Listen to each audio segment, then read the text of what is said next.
A calm, slow sun looked down from tranquil heavens. A routed, sullen rearguard of retreat. The last rains had fled, murmuring across the woods, or failed, a sibilant whisper mid the leaves, and the great blue enchantment of the sky recovered the deep rapture of its smile. Its mellow splendor, unstressed by storm-lit heats, found room for luxury of warm, mild days. The night's gold treasure of autumnal moons came floating, shipped through ripples of fairy air. And Savitri's life was glad, fulfilled like Earth's. She had found herself.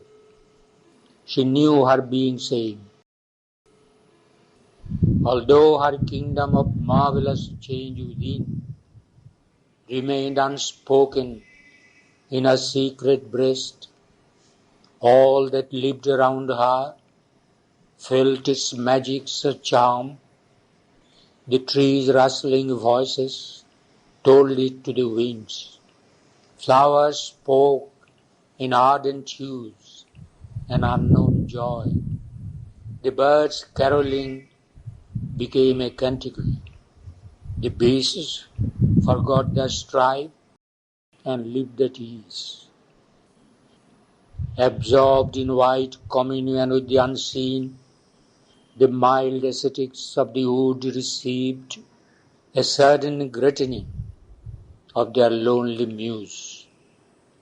This bright perfection of our inner state poured overflowing into our outward seeing, made beautiful, dull, common natural things, and action wonderful and time divine. Even the smallest, meanest work became a sweet or glad and glorious sacrament, an offering to the self of the great world, or a service to the one in each and all. A light invaded all from her being's light. Her heartbeats dance communicated bliss. Happiness grew happier, shared with her by her touch, and grief some solace found when she drew near. Above the cherished head of Satyavan, she saw not now fate's dark and lethal orb, a golden circle round a mystic sun, disclosed to her newborn predicting sight the cyclic rondure of a sovereign life. In her visions and deep-etched veridical dreams, in brief shiftings of the future's heavy screen, he lay not by a dolorous decree, a victim in the dismal enter of death, or borne to blissful regions far from her, forgetting the sweetness of earth's warm delight, forgetting the passionate oneness of love's clasp, absolved in the self-wrapped immortal's bliss. Always he was with her, a living soul, that met her eyes with close enamored eyes, a living body near to her body's joy.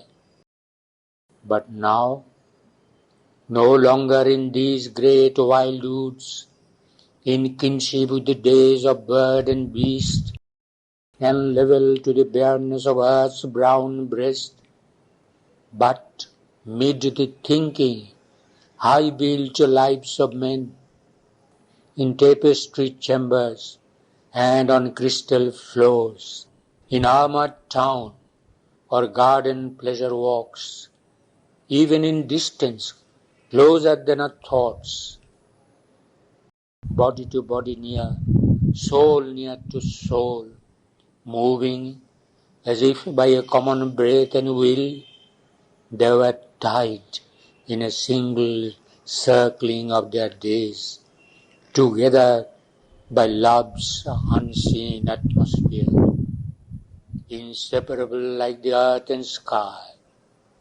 Thus for a while she trod the golden path. This was the sun before abysmal night. Once as she sat in deep felicitous muse, still quivering from a lover's strong embrace, and made her joy a bridge twixt earth and heaven, an abyss yawned suddenly beneath her heart. A vast and nameless fear dragged at her nerves, as drags a wild beast its half-slaughtered prey. It seemed to have no den from which it sprang. It was not hers, but hid its unseen cause. Then rushing came its vast and fearful fount, a formless dread with shapeless, endless wings, filling the universe with its dangerous breath, a denser darkness than the night could bear, enveloped the heavens and possessed the earth.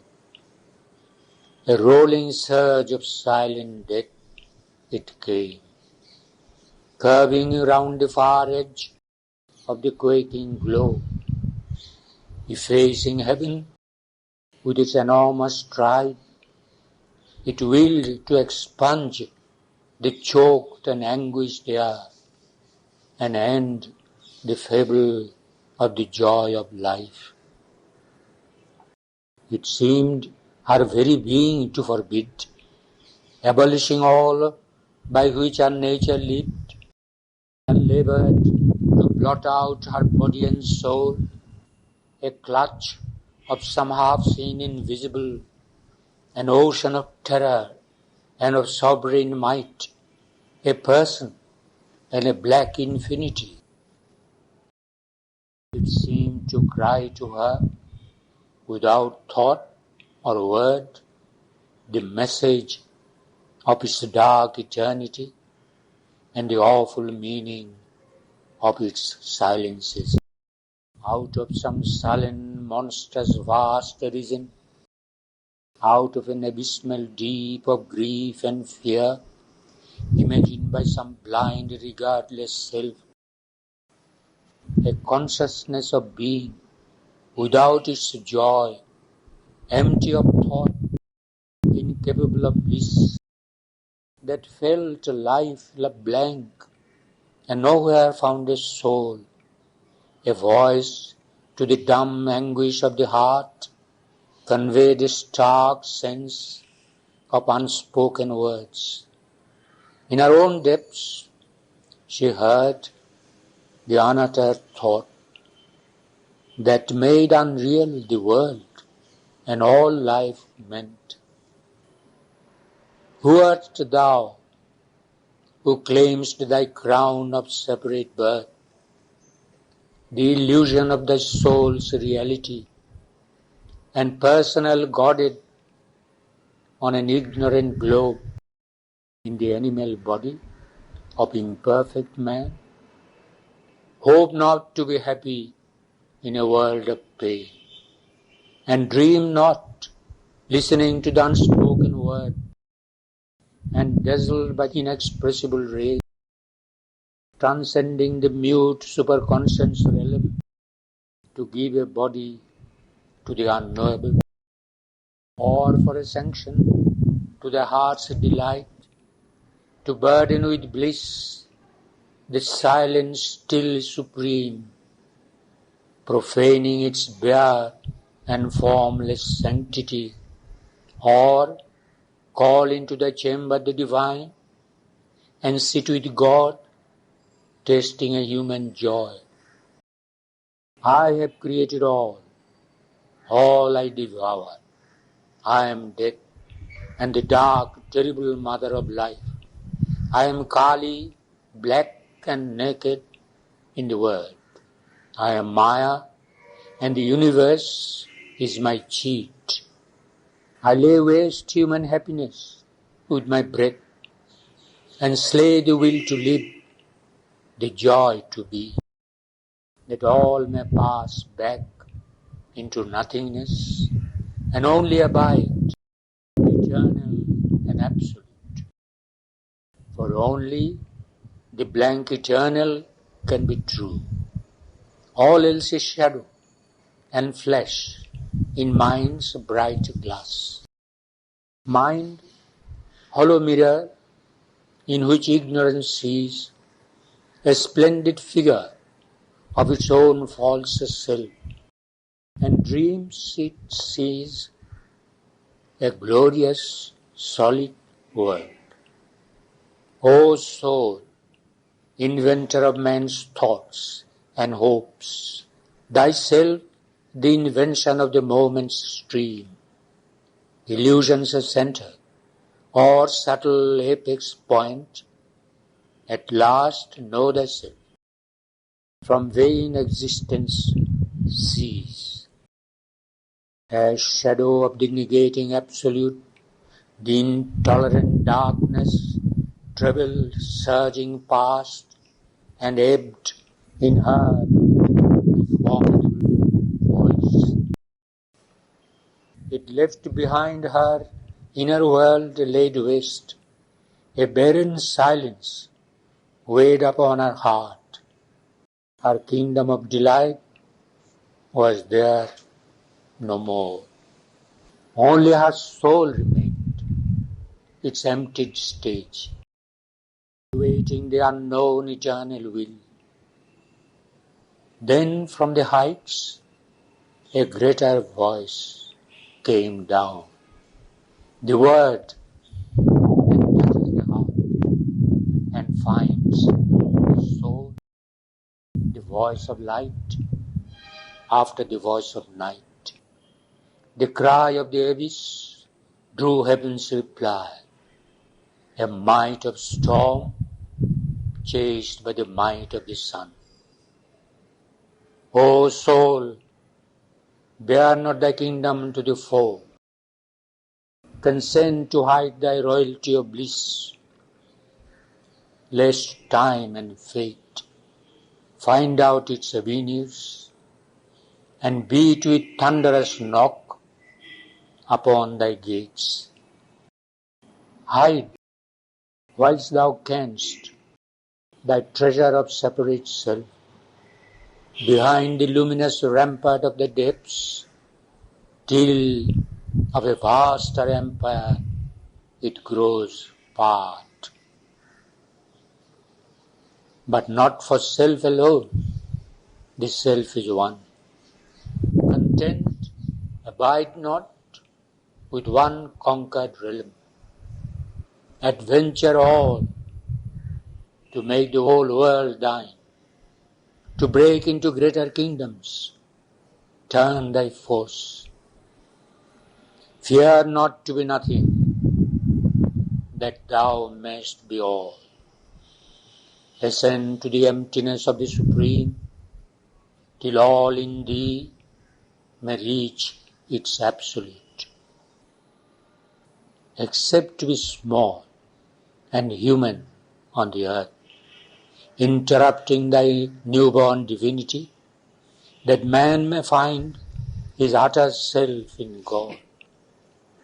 If for thy own sake only thou hast come, an immortal spirit into the mortal world, to found thy luminous kingdom in God's dark, in the inconscious realm, one shining star, one door in the ignorance opened upon light, Why hadst thou any need to come at all?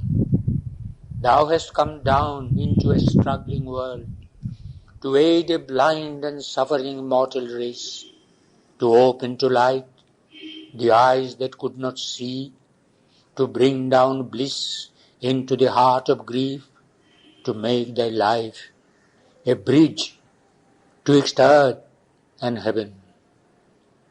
If thou wast to save the toiling universe, the vast universal suffering feel as thine. Thou must bear this sorrow that thou claimst to heal. The daybringer must walk in darkest night. He who would save the world must share its pain. If he knows not grief, how shall he find grief's cure? If far he walks above mortality's head, how shall the mortal reach that too high path? If one of theirs the sea scale heaven's speeds, men then can hope to learn that Titan climb. God must be born on earth and be as man, that man being human may grow even as God. He who would save the world must be one with the world. All suffering things contain in his heart's space and bear the grief and joy of all that lives. His soul must be wider than the universe and feel eternity as its very stuff, rejecting the moment's personality, know itself older than the birth of time, creation and incident in its consciousness.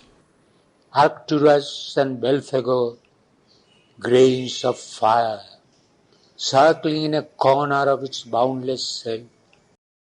The world's destruction, a small transient storm, in the calm infinity it has become. If thou wouldst a little loosen the vast chain, draw back from the world that the idea has made, thy mind's a selection from the infinite, thy senses close on the infinitesimal's dance, then shalt thou know how the great bondage came. Banish all thought from thee and be God's point. Then shalt thou uncover the unknowable and the superconscient, conscious grow on thy tops. Infinity's vision through thy gaze shall pierce. Thou shalt look into the eyes of the unknown, find the hid truth in things seen null and false, behind things known, discover mysteries real. Thou shalt be one with God's bare reality. And the miraculous world he has become, and the diviner miracle still to be, where nature, who is now unconscious God, translucent grows to the eternal's light. Her seeing his sight, her walk, his steps of power, and life is filled with a spiritual joy, and matter is the Spirit's willing bride. Consent to be nothing and none. Dissolve time's work, cast off thy mind, step back from form and name, and null thyself, that only God may be.